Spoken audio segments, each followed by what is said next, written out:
Hello, and welcome to the podcast where our goal is to remind you that amidst the chaos and craziness of the world, there is still plenty of good that's worth shouting about. In each episode, we're going to be joined by nonprofit professionals, leaders, experts, and advocates to hear their stories, facilitate connection within the nonprofit sector, and hopefully put a smile on your face, because that's always nice. This is Nonprofit Connect with Matt Barnes. Let's share some good. Welcome to Nonprofit Connect with Matt Barnes. And Tiffany Pope. That was actually not bad. We got a little jingle there, right? I like that. Oh, man. Welcome to, it's going to sound, but we can't hear the intro music that was playing just before that for the listeners. So it may clash terribly. And it's I have probably no so idea. off. Yeah. But so whatever. Off. I like it. I think it's a new jingle for us. Welcome to the show. I'm Matt. That's Tiffany. We already did that, but okay. Kind of. I mean, in the song. Anyway, whatever. Doesn't matter. Tiffany, she walks around with this giant water bottle.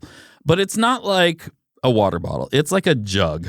The thing's, I'm just staring at it right now. It's huge. And it's always there. And it clangs every time she sets it down. Like they make those, if you can get a smaller one, they make those little rubber silicone boots, you know, that make it so that you don't have the like clank, clank every time.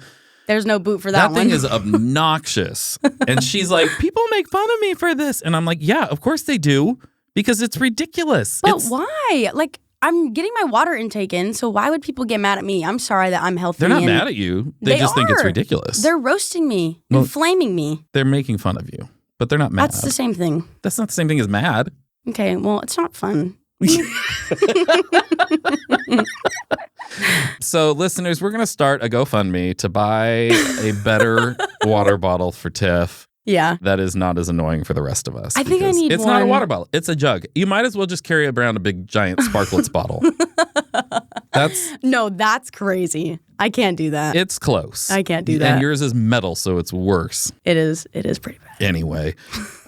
So this is Nonprofit Connect and not Water Bottle Connect. No. But today we've got a really cool guest. Honestly, this interview really challenged me and pushed me. And I've been thinking about it for a while now because I think I interviewed John about 2 months ago now. We're way ahead. Super ahead. But I've been thinking about this interview for the last 2 months. And it's informed a lot of the interview since and how I've asked questions because John Bromley, he is a facilitator of benevolence and the founder of Charitable Impact, a public foundation that operates as a donor-advised fund, meaning that they manage charitable giving from one single account, which they term impact account. So he's up in Canada, and really he's helping to connect people with nonprofits so that they can give and they can support. But what we ended up talking about a lot that challenged me was the idea of instead of focusing on just changing nonprofits or growing nonprofits, changing culture and the way we treat giving and the way we think about giving and helping our culture to look at giving as a way to change the world and a part of just what all of us can do and from young ages. And so we got into some great conversations. It's really challenged me to be thinking about things a little bit differently. And I'm really excited for you guys to hear this, but also for this year because it's already been informing the way that I'm approaching quite a few things this year. Wow. This guy really challenged you. He did. At first, it's so funny because at first I'm like, okay, what do you got? You know, and then all of a sudden I'm like, dude. And I think I even say in the interview, like, you're blowing my mind. Okay. So no more talking about it. I'll just let you hear it. After the break, we'll be back with John Bromley from Charitable Impact right after this. Nonprofit Connect with Matt Barnes is brought to you by Rogue Creatives. Did you know that your brand has a personality all of its own? Well, it does, or it should, but maybe it doesn't. How do you know if it does? Here's what you do. Ask yourself, does the way you describe your organization match the way you describe your branding? Because it really needs to. Why? Because people don't connect with organizations. They just don't. They don't feel connected to them. They feel connected to characters. They feel connected to personality. So it's super important that your brand has a personality that connects with the right people to bring them into your story. And that's what Rogue Creatives is all about. We've developed our very own process called the Strategic Storytelling Framework to define your brand personality and create a brand foundation that will make sure your organization has that main character energy that connects with others and pulls them right into your story. And by the way, it works, and we got the receipts. Our nonprofit clients have seen incredible increases in giving that have allowed them to help even more people and make the world a better place. Get started today by visiting roguecreatives.com/NPC. That's NPC for Nonprofit Connect. You can schedule a free brand consultation and take our free online brand character quiz. And we all know that everybody loves a good online quiz, especially when it's free. So get over there and do that because why not? Why wouldn't you? You love it. It's going to be fun. That's roguecreatives.com/NPC to begin defining your brand character today. There's no commitment or risk for you at all. And honestly, we just can't wait to meet you. We kind of think we could be good friends. I think we could hang out. You could buy us lunch. We can help you with your branding and talk about the shows we're binging or whatever. It'd be nice. Rogue Creatives. Seriously, creative storytelling. All right, on with the show. All right, I've got John Bromley here with me. Thanks for being here, John. Thank you for having me. Yeah, and you're in Canada, right? Oh, Canada. Whereabouts? I'm in Vancouver. Oh, nice. The only place in Canada I've ever been, Vancouver. It's beautiful. It's very beautiful. Yeah, houses are too expensive, though. Is it really? Is it the California of Canada? Oh, well, it seems like housing affordability is an issue everywhere in Canada. But yeah, Vancouver's very, very expensive, partly because it's so beautiful. Lots of good reasons to live here. If you like the outdoors, you like the mountains, and we're on the ocean. I mean, it's a tough place not to love from a geographic locations perspective. Yeah. All right. Well, we always start off with 3 random questions. We've got a list of many, many random questions, and then we randomly choose 3 of those. And we got 3 interesting ones today. So you ready? I guess so. All right. A little more confidence, John. Come on, man. Yes, sir. I'm ready. Can't wait. All right. That's what I like to hear. Okay. Here's a funny one. Elon Musk calls. He wants you to be the new CEO of X. What's the first thing you're going to do as CEO?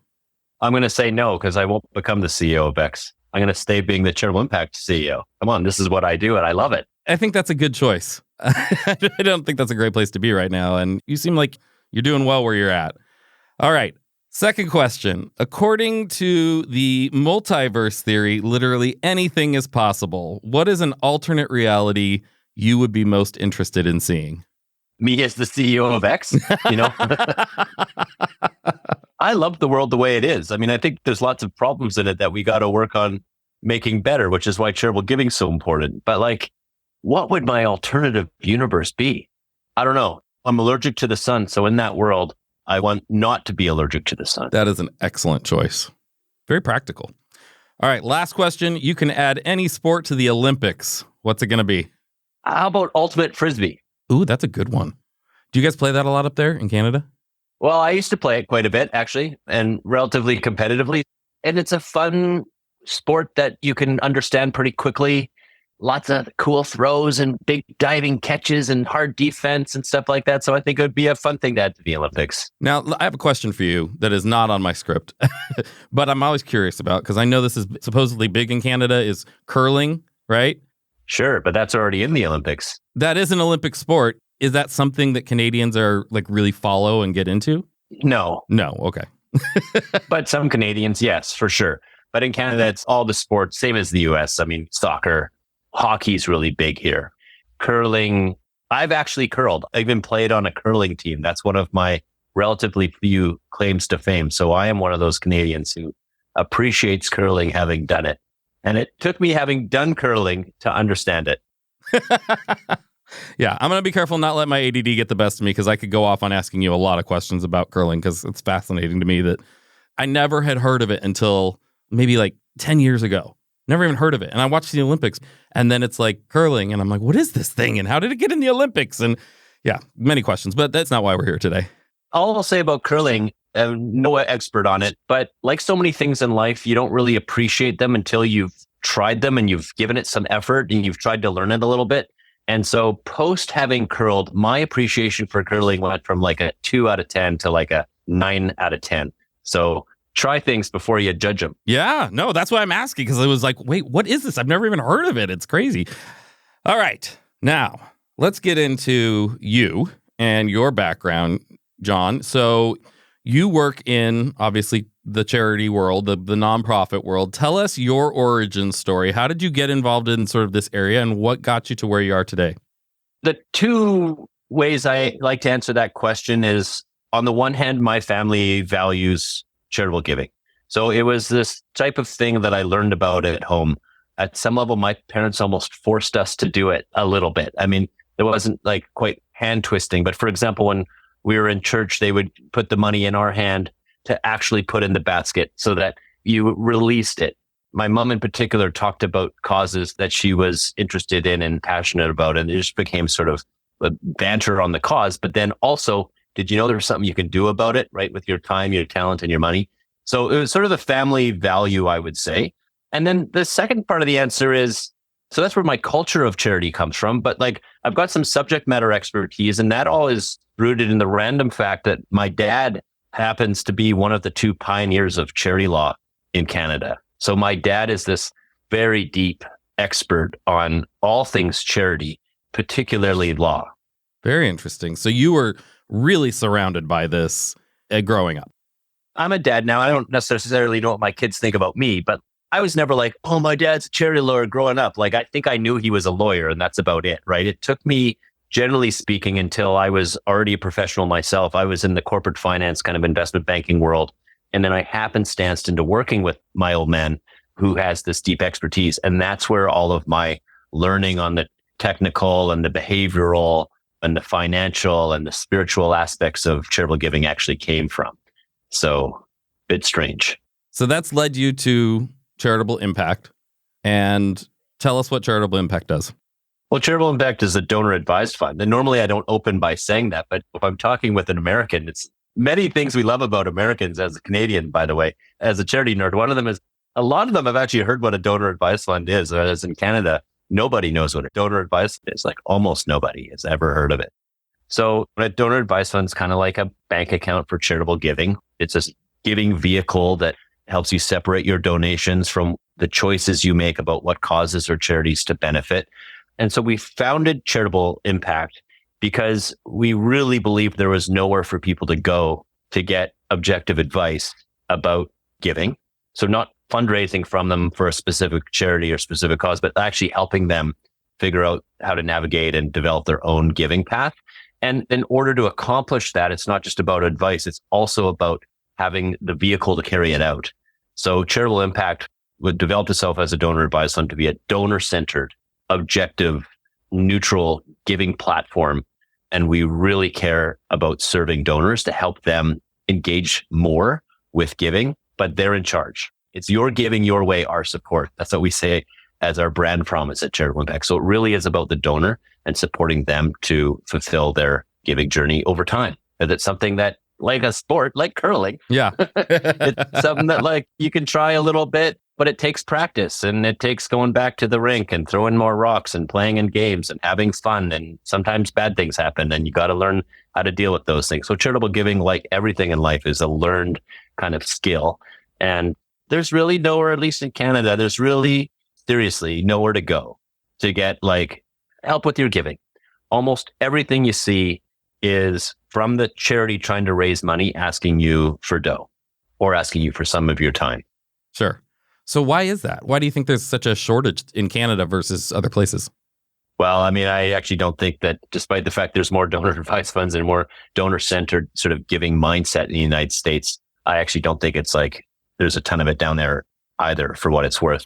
Because I think that in the modern era, the last 50 years has so much been about the professionalization of fundraising. And I'm a fan of fundraising. It's really critical. But it hasn't proven to really develop donors. It's proven to raise money for charities.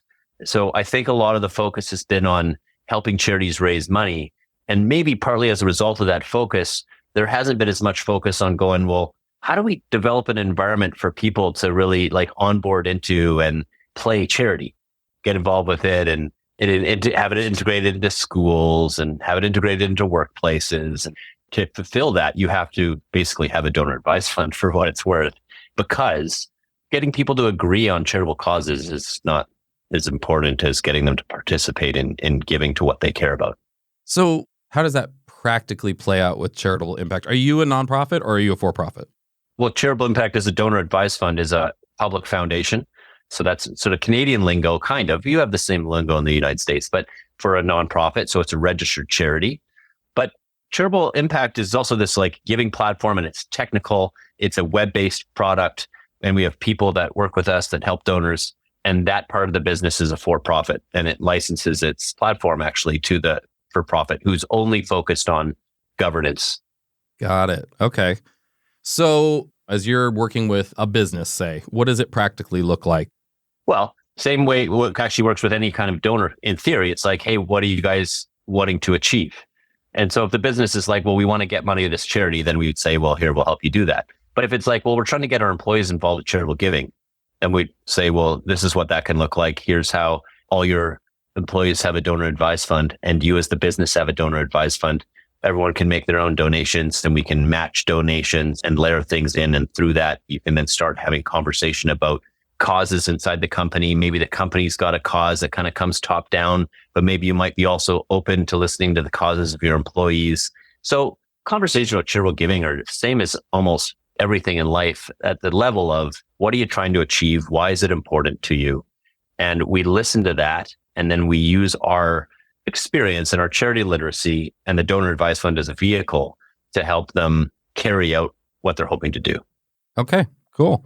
This is a podcast for nonprofits, really, to learn from other nonprofits or learn about what's going on out there. Obviously, you work with a lot of nonprofits or interact with a lot of them, interface with a lot of them. In the area of fundraising, in the area of getting new donors and all of that, what are some of the things that you've really seen or learned that charities need to be aware of or maybe be leaning into more than they already are? Well, one of my areas of interest that I think nonprofits specifically have to start to appreciate is where the pool of donors comes from and what keeps them interested in being engaged. And this is also an area of my interest. Like it's actually, I think of dedicating my life to try help with this type of problem, increasing access to and participation in charitable giving. So one of the things I think it's important for nonprofits to appreciate is that in order for someone to give money to them, that person has to be prepared to give money.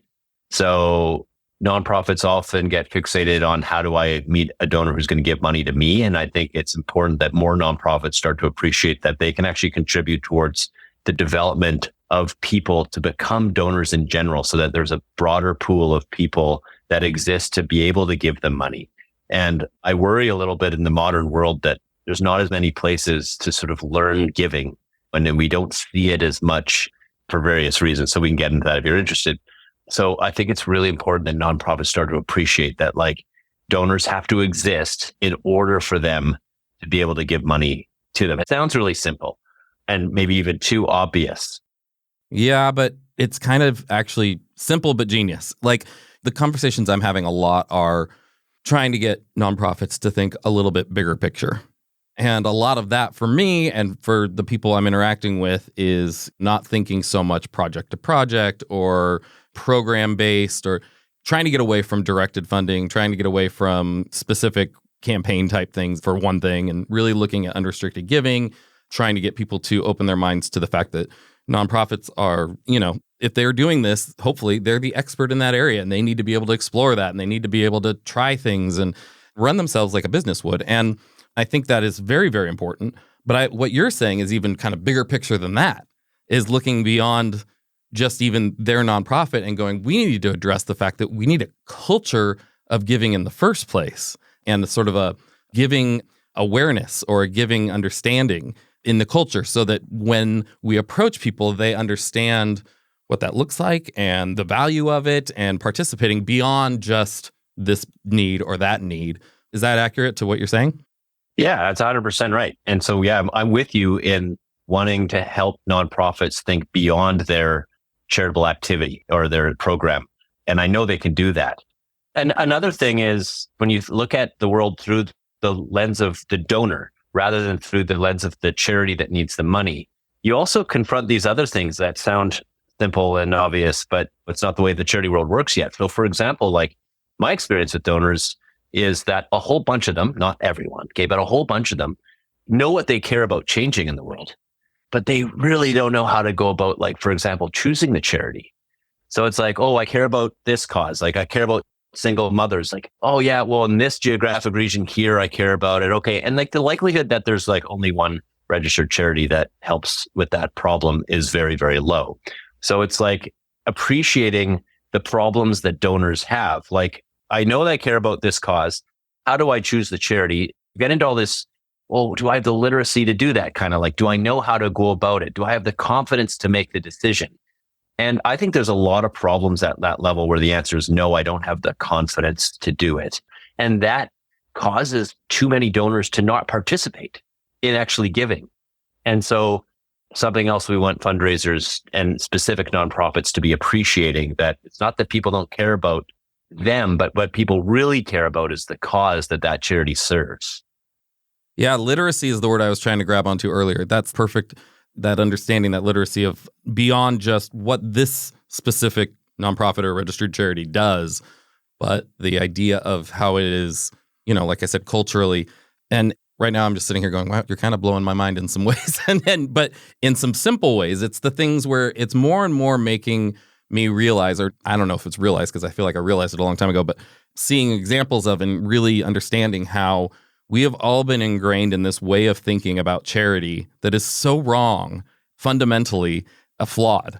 And we need to reprogram. We need to re-educate not just the nonprofits, because, like I said, we get so focused on this project, this event, this thing, but also culture in general. What are some of the ways that you go about doing that? I mean, if I'm a nonprofit and I'm steeped in the tradition of we're doing this golf tournament, those are big in America. You guys do those a lot.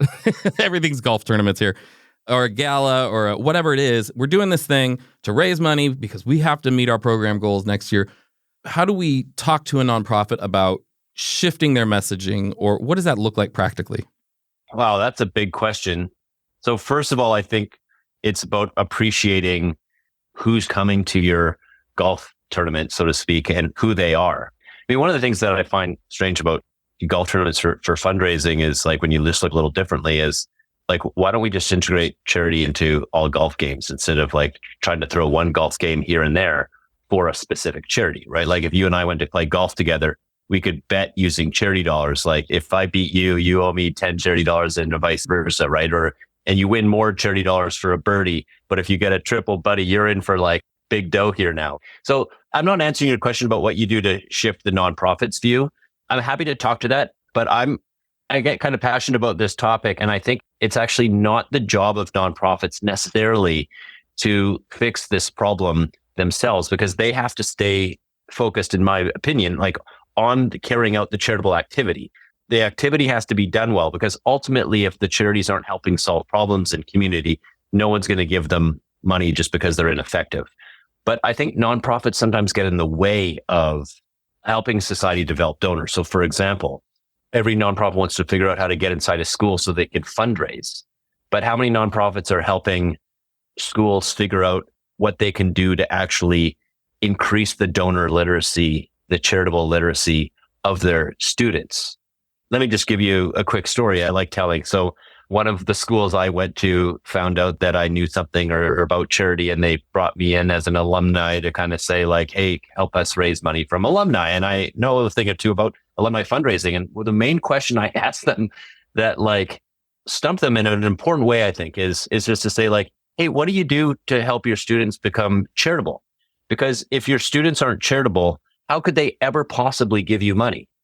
Now, I know there's some answers to that, some theory, but the sort of obvious statement of like, if someone has never been exposed to curling, they can't curl. So if no one's ever really been exposed to charitable giving, they can't really do it. Yeah, I mean, as you're saying that, I'm thinking, like, I went to Pepperdine University here in Malibu and loved it. Best 4 years, amazing time, wonderful. But I see that number pop on my phone and I know they're asking for money and I dodge it. I mean, but I think back to like, I mean, in my mind, I think the thought process is, and in the mind of a lot of people, if we're going to talk specifically about academic giving, is, okay, I gave you a crap ton of money for 4 years, and now you're calling me asking for more, and I get it, but I feel like you're right. If there had been more education on that, and even going even further, as you were talking earlier, I'm thinking like my background originally was education. I started out in education, did a master's in education, taught high school and college for a while. And this is no new thought, but we don't teach some of the basic life skills that kids need, that people need anyway. Budgeting, the things that you need to actually learn. I get students all the time. We do an internship program here. I get students all the time that have a lot of skills that they've been taught, but the soft skills or the actual practical of things, they nothing. So I take a lot of pride and effort in our internship program and bringing those things in because that's what they need. But this to me would fit in with that. It's like we should be teaching them about budgeting and teaching them about money. But part of that should be this idea of giving and contributing and what that looks like. And I feel like going back to the hypothetical question I asked you about the multiverse, I think almost that would be something that would create an alternate reality in some ways of people who think differently about giving. That would have been such a good way. If I could go back and edit my answer, like that would have been such a good way to answer that question. Sure. But in part why I didn't answer it that way, because I actually see what you're describing as achievable in the world today as we know it. It's going to take some time, but I actually don't see that as a separate multiverse. I see that as a future state of charitable giving in North America and in other places around the world. And I asked me about curling, we were just sort of talking about that, which is a sport. And I grew up playing a lot of sports, love sports, still involved with sport today, coach soccer, and try to stay fit a little bit.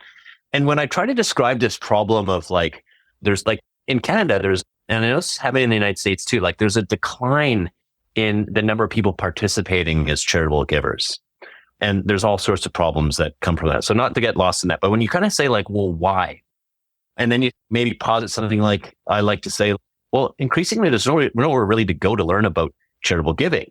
People say, oh, well, tell me more about that. An analogy I like to use is sport. So for example, if you want to learn soccer or ice hockey or football, what do? You look into your community, you find a website, you find a club, you can read about it, you can click, sign up. You can sign up, you get a team, you get a coach. Now you've got other people that you're playing whatever the sport is, soccer with, and you've got a coach and you're getting better at it. Whether you're going to come pro or not is not necessarily the goal. It's part of your life now. Like, where's that whole thing for giving? Yeah.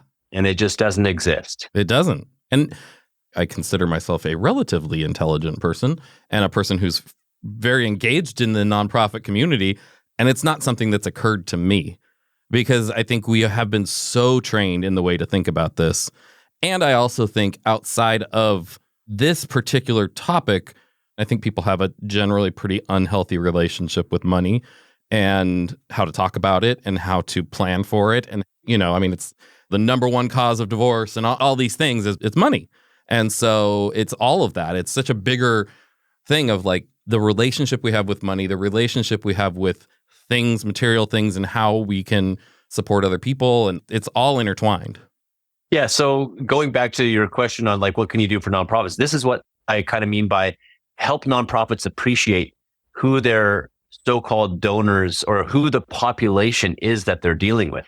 And when you can appreciate that, like so many people who do give only give when they're asked, you can kind of start going, oh, well, no wonder fundraising is so expensive. Because like, if we don't ask, people don't donate. Like how much cheaper is it to have a donor, like just an example of like a religious donor who's tithing as a Christian, they're 10% and they're just doing it because it's kind of what they were trained to do. Well, the cost of capital on that 10% on that donation is zero within reason. So whereas the cost of money of trying to convince someone to not just give money to your charity, but to give money, period, it starts looking closer to like 30 or 40 cents on the dollar. So I think it's really important to step back and appreciate, like, why is it so bloody hard to fundraise? Oh, we need a better website. Well, I don't know. I mean, you might just need more people who value charitable giving in your community. Wow. You're blowing my mind, John. I love it. This is so great. Okay. I could literally, I think, talk to you probably for hours on end because I have so many thoughts and I'm probably going to need to have you back at some point. And if you're ever down here, you're going to have to come and stop by. As kind of a final thought or anything, if you had one more thing you wanted to share, what do you want to share? In this context of our discussion, which I've loved, by the way, I'd love to come back and spend more time with you. And if we have a chance to see each other in person, that would be rad. Let's do it. I'm dedicating my life to this, solving this problem, by the way, and I enjoy it. It's really fun. This is what Charitable Impact, the organization I started and I run today, really exists to do. So now we're just in Canada, so this isn't meant to be some kind of big plug. It's just like, I want to talk to Americans. I want to talk to Canadians and say, like, you all care about something changing in the world. We know that. And we know that you have something to give towards creating that change that you care about, whether it's your time, your money, or your talent. And so what Charitable Impact exists to do is to kind of be a partner to you, to stand beside you and say, hey, if you have any questions, you just let us know. You don't need to go online and search for 5 hours. You just ask a question here. We'll help you get your answer right away. And here's a vehicle where you can go do your charitable giving. But we want to make that as easy as possible. And it's not just like click the button easy, although we want that too. It's like as easy as possible to kind of start being charitable. Because if you can start, for example, giving $10 a month, $20 a month, $200 a month, $2,000, whatever it is. That's why I think the donor advised fund is so important. That vehicle's for the donor. Put the money there. Now spend all of your waking time that remains to dedicate towards charitable giving, to think about how you're going to best use that money to create impact. And that's where charitable giving starts to become really fun. So I guess what I want to impart to people is that charitable giving is really important. It's connected to who you are. Sometimes it sounds boring and it feels bad because it's just all about giving money when we're asked. And when we say no, we feel bad and all this stuff. I want people to reframe that a little bit and think about who they are and what they want to create change for in the world. And then to pursue that. And you'll find that it's fun. And that's what charitable giving is, a component of that. Cool. All right. I mean, I'm like, okay, now I'm rethinking everything we're doing. Crap, John, you're ruining me, man. This is great. No, I'm super excited. All right. I'm going to be thinking about this all weekend for sure. Let me get into our closing questions that we ask. Oh, these are easier ones. These are more related. I'll be the judge of that. Okay. Who is one person in the nonprofit or charitable sector that you really look up to and would love to take to lunch? Let me say it this way. So I'm like a charity banker. I'm someone who works on the donor side, doesn't care where you go. So anyone in the charity space who is deeply passionate about and very knowledgeable on their charitable cause, that charitable activity side, all of those people, I love hanging out with them because between the two of us, we actually kind of create the whole of the charity space.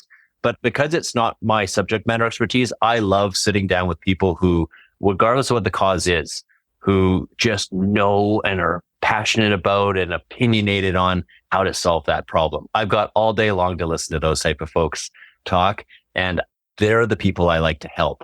I love that. That's so great. What is the thing in your job that gives you the most joy? The thing that gives me the most joy is also the thing that gives me the most frustration, and it's observing my own inadequacies as a leader in helping the vision of what we see be translated into reality over time. I really, really love that. Seeing the future and being a participant in helping to translate that into reality. When that goes well, the amount of joy I get from that is insane, like so easy to get up in the morning, but it's easier said than done. And it's where my deepest frustrations also come from. I can see that. Man, you've challenged me and hopefully our listeners, and I'm just so happy to have met you and for you to come on. My brain is spinning so much that I'm having trouble even finding words to just talk about wrapping things up. Because this is great. Where can people find more information about Charitable Impact? Well, we're charitableimpact.com. We're on social medias @WeAreCharitable. So look us up there, come and find us and reach out to us and challenge us with what we're doing and help us do it better. But big area where people can help us do it better is like telling us how they understand what they were doing. Because when we can get to being more clear about saying that, it's all good. So yeah, look, we're really focusing entirely on helping donors develop into their sort of self as a donor, something that can causes and stuff can change throughout life. That's what we're here to do. We need help with it. And I really enjoyed being on your show, Matt. Like, it's awesome. And thank you for doing what you're doing. Absolutely. My pleasure. This has been great. It's been really fun getting to meet so many great people doing such great things. That it's so funny how in some ways the nonprofit world can feel small but then it's also massive. In every time another person pops up on my screen for this podcast, it's like I'm learning about a whole new thing I didn't know about before, and it's fantastic. And you seem like a very hopeful, optimistic guy, which kind of have to be, I think, to do what you're doing, to have that optimism that we can get there and the future is possibly great. But it gives me that constant reminder when I'm like bombarded with, I think, the crap in the world. And then to keep having these conversations of people who do care and who are out there just doing really amazing things. It's such an encouragement, especially for somebody raising kids in the world today. You know, you're going like, okay, there's hope. And in there lies some of the solution to what I'm talking about. Just briefly, there is lots of crap going on in the world, and people do care about that. What they need to figure out how to do is how to do something about it. Like you can participate in the solution. And that's where my hope comes from, because generosity is not the problem. The problem is knowing how to act on your generosity in a way that keeps you engaged with doing so. I love it. John, thanks so much. I'm just so grateful you gave us your time today. Thank you for having me. My pleasure. Here we are at the end. You made it. Thank you so much for listening this far. And if you'd like to hear more from Nonprofit Connect, brought to you by Rogue Creatives, well, then make sure to subscribe on whatever platform you're listening on so you don't miss out, because you don't want to miss out. You want to be on the in, you know, you want to be on the inner circle. You want to know what's going on.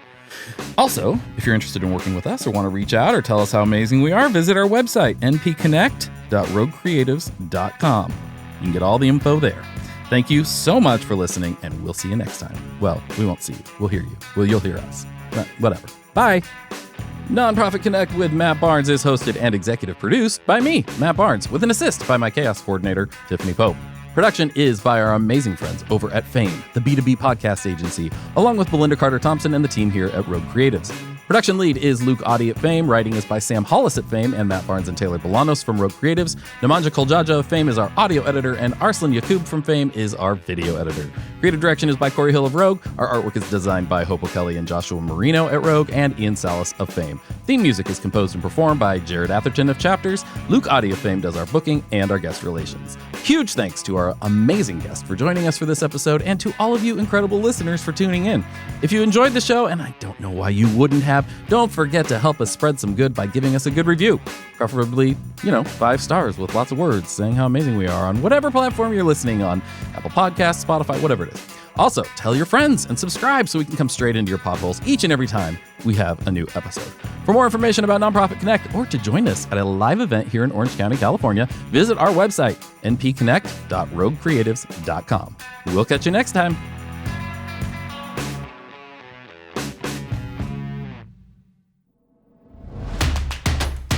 This has been a Rogue Creatives production.